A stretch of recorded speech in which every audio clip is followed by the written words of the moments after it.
Will here from Go-to-Market Guru to tie up the free lecture series on breaking into software sales. This is a small segment on mastering the intangibles. What are those subtle cues that you got to get off in order to be successful? We'll talk about those. How to hold composure, speak properly, dress well, show up on time. All that jazz will be covered. If you enjoy it, like and subscribe. Check us out. Thanks so much. Now we're going to shift to the section on managing intangibles, or mastering the intangibles more like it, and getting a sense of what types of assumptions people make, the cues, underlying cues that are going around when people are basically meeting you for the first time. And we're going to do that by doing a little game together, or scenario. So it takes about 7 seconds to make a judgment on a person, okay? 7 seconds. And I'm going to present you with a photo now, and I want you to make a number of judgments.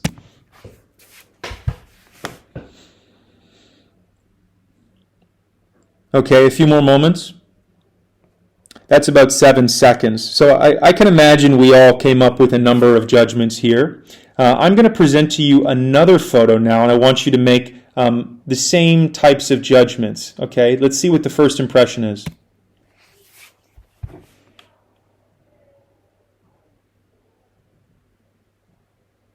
Okay, that's around 7 seconds. You can probably imagine, what kind of a point I'm making, but let's go through this one together. We all probably made a series of first impressions, and they all probably followed a similar formula. So, did physical appearance come to mind?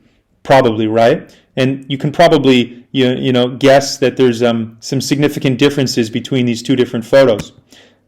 What about physical stature? Body language, did that come up? Professional status. Who do we think has more professional status? And do we think physical stature and physical appearance contributed to our view of professional status? Of course, right? Economic status. Who do you think has higher economic status based on these photos? Social status. Education level. Moral integrity. Personality type. Overall intelligence. Political affiliation. Religious affiliation. Who knows on this one? Creativity, another. Probably the left wins on creativity. But the simple point is, I have these two very different photos to make the point. One was black and white and one was in color. But we have Mr. Bean on the left and we have Barack Obama on the right. And, we came to a lot of first impressions, and most of those were done subconsciously within 7 seconds. And so when someone is looking at you, they're thinking of those same things. Physical appearance, physical stature, professional status, economic status, social status, education, morality, personality, intelligence, politics, and so forth. And so you really want to nail it right. And we're going to go through now and look at, what are the things that people really use to come up with these judgments. And a lot of that has to do with your presentation. So there's 3 main channels of communication. Can you guess what the first one is? Well, it's visual. Our eyes are on our front. We're hunter-gatherers. And essentially, we're looking at people's outfit. We're looking at people's body language. We're looking at people's facial expressions. According to the literature in psychology, it's at least 50% of all of our communication is visual. What do you think's number 2? For all of those who thought it was the content of the words that came out of our mouth, that's wrong. Verbal only comes to around 10% of our communication. So that's diction, the words that we actually choose, syntax, the sentence structures, and narrative, the actual story and the theme and itself. That's only 10%. The remaining 40% is vocal. So what is our tone? What is our pace? Do we come off as nervous or confident? Are we stuttering, or are we, smooth and speak with a deep voice? What is the volume? Are we loud? Are we whispering? All these different types of things impact our vocal communication. And the goal is to have these aligned so that you have the right outfit, confident body language, a calm, cool, collected smile. You have the right words and you have a consistent narrative and you know your stuff, but that's backed up with a good tone, an easygoing pace, and not speaking too loud or too softly, because all those things shape your understanding and perception that other people have of you. And if you create alignment, then it's rainbows all around and you're getting the job. And we're going to dive into checklists now in the next slide, because that's the best way to make sure that you show up correctly. So making checklists, this is extremely important because it's a great way to basically minimize error. And you want to have a checklist for all of your cores when you have an interview scheduled. The first type of checklist you want to have is the personal checklist, I'll say, and that's the resume. Do you have a clean resume, and are you able to walk someone through it? Your cover letter, if you submitted one, be sure to be consistent with the narrative in the cover letter, and before you applied, make sure you have a great cover letter. The personal narrative, again, this kind of hits on the first two, but be able to, describe your life story in a way that's easily understandable and aligns with the values and the mandates of the company. Cleared schedule. You want to make sure that on the day of your interview, you don't have anything else going on that's stressful so that you can focus and stay relaxed. A general checklist. So for the company in question, have you done the industry background? Have you really dove into the company and learned everything out, as we showed in the levels of analysis and the detective reconnaissance exercise? Do you know a lot about the product? Do you know a lot about the interviewer? Have you confirmed the date and time? Have you confirmed the setting? And are you wearing professional attire? Now, if this interview is in person, the checklist should include location and directions to the physical location, how much time it's going to take to get to that destination. Make sure you have the right outfit and make sure that you're presentable.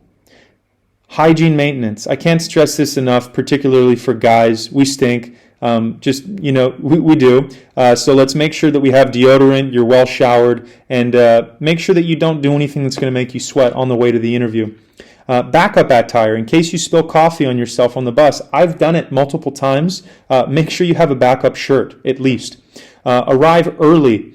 It's good to be around 15 minutes early. You don't need to be an hour early, but give yourself, some time in case you get lost or there's an accident. And then follow-up email after the interview. Always send a follow-up email thanking them, either a few hours after or at the latest the next day. And then if it's a virtual interview, a virtual checklist would include making sure that you're doing the interview in a private and quiet location, making sure that there's a stable internet connection, that you have adequate power supply and that your computer is fully charged, making sure that you have good lighting, good audio and video, and make sure that you've done a technology rehearsal so to make sure that all of those things work and that your internet connection is strong. Having checklists, personal, general, and then making sure that you've adapted to the setting is extremely important and will minimize error going forward.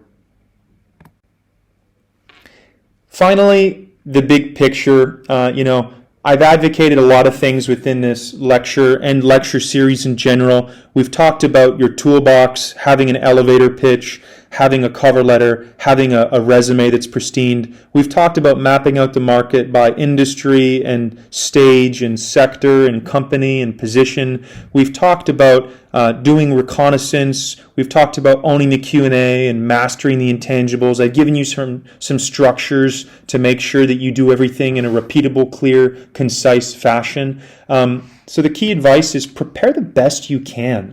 Do everything you can to prepare for this thing so that you have the right attitude going in and you're calm, cool, collected. And then just be yourself, because if you've done everything you can to nail the interview and it doesn't go your way, then it's best for you and best for them that you guys don't work together, because this is going to be the next 1, 2, 3 years of your life, and you want to make sure that it's a great personal and professional fit. So I'll leave you with that. I really hope that you've enjoyed the course. I have a few more slides that follow, and basically they just cover the follow-on product, the Account Executive Bootcamp. For those of you who bought the bundled program, looking forward to seeing you, or at least, teaching you the next segment. For those of you who just purchased this one package, I encourage you to check this next one out. It's a really great offering, and it's basically the heart, the bread and butter of everything I've been trying to do as far as educating sales professionals with lessons that I've gathered over 4 years from 2 unicorns that I didn't have. But check out the packages in the following slides. If not, leave a good review, tell a friend, and you'll get a referral discount as well, I should mention. And it's been a pleasure having you take this course, and thank you so much for giving me your confidence in paying good money to take it. So thank you so much, and I wish you the best of luck. Bye for now.